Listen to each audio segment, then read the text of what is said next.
మీనా బాధపడడం చూసిన సత్యం అయితే వీళ్ళిద్దరి మధ్యన దూరం పెరిగిపోతుంది. ఏం చేయాలి? ఆ బాలు ఎన్నిసార్లు చెప్పినా బుద్ధి లేకుండా తన పద్ధతినైతే మార్చుకోవడం లేదు. అమ్మాయిని బాధ పెడుతూనే ఉన్నాడు.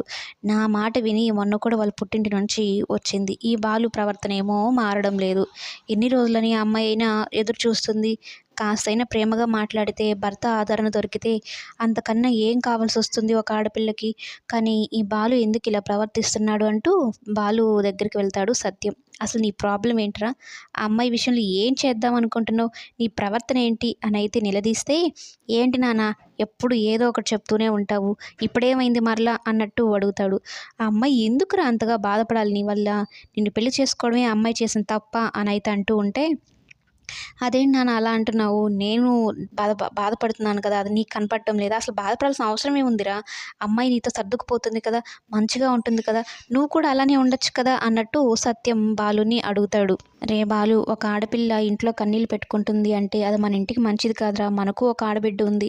తన తనని వేరే ఇంటికి పంపించినప్పుడు తను అలాగే బాధపడుతూ ఉంటే మనకెంత గుండెలు పిండేసినట్టు అయిపోతుందిరా! అర్థం చేసుకోరా బాలు అని అయితే అంటూ ఉంటే, నాన్న నేను ఏదో నోటికి అప్పుడప్పుడు అట్లా వచ్చేస్తుంది నాన్న. నేనేం కావాలనే కాదు. నా గుండెల్లో బాధ అలా ఉంది కాబట్టి అలా వస్తుంది. నేను మంచిగానే ఉంటాను నాన్న అని మీనాతో చాలా మంచిగా మాట్లాడుతూ ఉంటాడనమాట.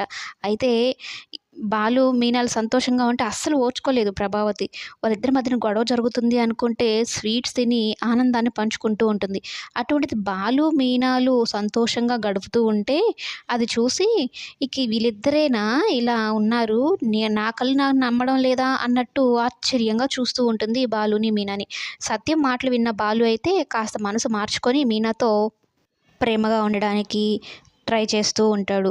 కానీ అది చూసి ప్రభావతి ఓర్చుకోలేకపోతుంది. అంటే ఇద్దరూ నచ్చరు కదా ప్రభావతికి. అదేంటో బాలు, మీనా అంటే ఆ జన్మ శత్రువుల్లాగా చూస్తుంది. మనోజ్ ఒక్కడే సంతోషంగా ఉండాలి.